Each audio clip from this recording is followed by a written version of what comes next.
Where does Solo fit in the Star Wars timeline? How long before A New Hope? Solo, a Star Wars story, is set before A New Hope, but when exactly? Since Disney's acquisition of Lucasfilm, Star Wars movies have suddenly started arriving at the cinema much more often. Now 4 films into the post-George Lucas era of the franchise, and there are new trilogies and a TV show in the works. But with such a vast galaxy to explore, not to mention an ever-increasing timeline, it's sometimes hard to keep up with which film is set when. So when is Solo, a Star Wars story, set? Well, it's about a young Han Solo, so it's before the events of Episode 4, A New Hope and Rogue One, which takes place literally before the latter begins.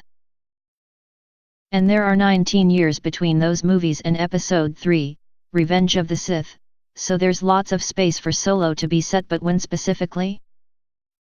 Well, Lucasfilm's official book publishers Del Rey have updated their timeline, which includes the novelisations of the movies. Solo is set after Tarkin, which is set 14 years before A New Hope, but before A New Dawn, which is set 11 years before. Solo is most expensive Star Wars movie ever. How much? So Solo takes place at some point in that 3 years period. Han is born 29 years before the Battle of Yavin in A New Hope, meaning he should be aged between 15 and 18, which seems a bit young for the 28-year-old Alden Ehrenreich.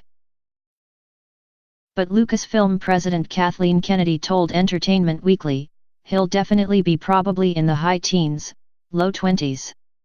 We're not introducing you to a 10-year-old Han Solo. With this in mind, Solo is probably set around the time of A New Dawn, 14 years before A New Hope, and presumably around the time the Star Wars Rebels TV show kicks off.